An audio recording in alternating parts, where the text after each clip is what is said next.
సంక్రాంతికి సొంతూళ్లకు వెళ్లేందుకు ప్రజలంతా సిద్దమైన నేపథ్యంలో విపరీతమైన రద్దీ ఏర్పడింది. సో విజయవాడలో బెంచ్ సర్కిల్ దగ్గర పరిస్థితికి సంబంధించి పూర్తి సమాచారం మా ప్రతినిధి ప్రసాద్ అడిగి తెలుసుకుందాం. ప్రసాద్, ఏంటి స్పెషల్ బస్సులు అలాగే స్పెషల్ ట్రైన్లు వేసినా కూడా సరిపోని పరిస్థితి ఉన్నట్లుగా అధికారులు చెప్తున్నారు.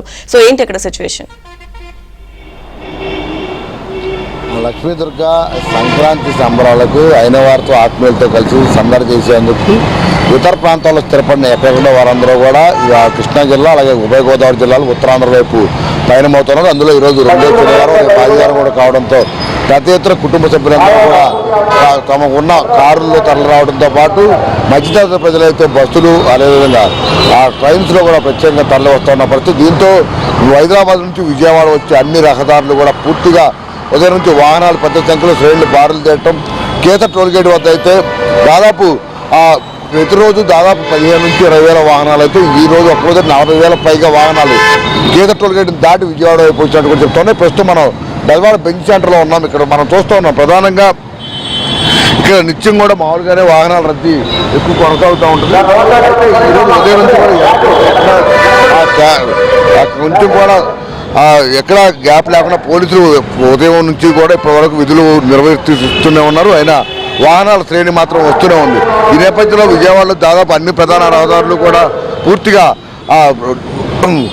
రద్దీగా మాత్రం ఎక్కడ ట్రాఫిక్ స్తంభించడంతో పోలీసులు కూడా యుద్ధపాతమైన చర్యలు చేపట్టారు.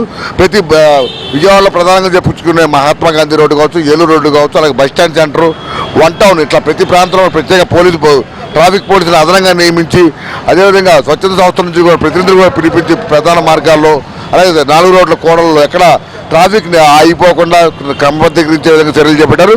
దీనిపై ఈరోజు విజయవాడ పోలీస్ కమిషనర్ రాజశేఖర బాబు గారు ప్రత్యేక సమావేశాలు నిర్వహించి ఎక్కడెక్కడ ఏ విధంగా ఉంటుంది సీసీ కెమెరాల ద్వారా మానిటరింగ్ చేయడం కావచ్చు, ఆ డ్రోన్ కెమెరాల ద్వారా కూడా పూర్తిగా ఎక్కడ పరిస్థితిని అంచనా వేస్తూ అనుగుణమైన చర్యలు కూడా తీసుకున్న పరిస్థితి కనిపిస్తూ ఉంది. అదేవిధంగా రేపు ఆదివారం కావడంతో ఇదే విధంగా పెద్ద ఎత్తున రద్దీ ఉంటుందని కూడా చెప్తా ఉన్న పరిస్థితి కనిపిస్తూ ఉంది. సార్ చెప్పండి, బెంచ్ సెంటర్ అనేది ఎక్కువ ట్రాఫిక్ ఎప్పుడు ఉంటుంది, ఈరోజు ఎలా ఉంటారు? ఉదయం నుంచి కూడా ఎక్కడ ఆగకుండా వస్తూనే ఉన్నాయి వాహనాలు. అందరికీ నమస్తే అండి. పండగ సందర్భంగా దూర ప్రాంతాల నుంచి చాలామంది ఎక్కువ విజయవాడకు వస్తున్నారు. అందులో పర్టికులర్గా బందర్ రోడ్లోకి ఎక్కువ షాపింగ్స్ ఉంటాయి కాబట్టి దాని గురించి వస్తున్నారు.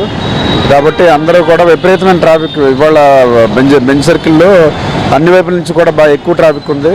కాబట్టి ఇది అందరూ కూడా కొంచెం గమనించి మన హెల్మెట్ ధరించుకుంటూ మోటార్ సైకిల్ మీద హెల్మెట్ ధరించుకుంటూ జాగ్రత్తలు తీసుకుని ప్రయాణం చేసుకుని కోరుచున్నాం.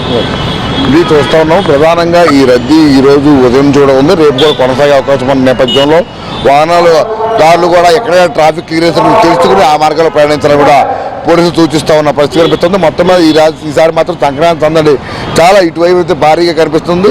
ఈ 3 రోజులు పండగ వాతావరణంలో ఉత్సాహంగా గడిపేందుకు కుటుంబ సభ్యులు చిన్నపిల్లలు అందరూ కలిసి తరలి వస్తున్న పరిస్థితి వస్తున్నాం. అలాగే ఈరోజు అర్ధరాత్రి కూడా ప్రత్యేక పోలీసులు కూడా వివిధ మార్గాల్లో డ్యూటీలు ఏర్పాటు చేసి రేపు రాత్రి వరకు అదేవిధంగా ట్రాఫిక్ నియంత్రణ పాటిస్తూ ఎక్కడ ఇబ్బంది కలగకుండా చూసే విధంగా చర్యలు తీసుకున్న వైనంపై కూడా ప్రజల నుంచి హర్షం వ్యక్తమవుతూ ఉంది. మరోవైపు ముఖ్యమంత్రి చంద్రబాబు కొద్దిసేపటి క్రితం ప్రకటన చేశారు, ఎక్కడైతే పట్టణాలు నగరాల్లో రైల్వే స్టేషన్లు బస్ స్టాండ్లో దిగుతారో అక్కడ నుంచి స్వగ్రామాలకు వెళ్లేందుకు పాఠశాల బస్సులు కళాశాల బస్సులను కూడా నియమించి ఉచితంగా పంపించే విధంగా చేసిన ఏర్పాటుపై కూడా హర్షం వ్యక్తం అయితే కనిపిస్తూ ఉంది. మొత్తం మీద ఇవాళ రేపు అన్ని మార్గాల్లో ఇదే విధంగా ట్రాఫిక్ రద్దీ అయితే కొనసాగే అవకాశం స్పష్టంగా కనిపిస్తుంది.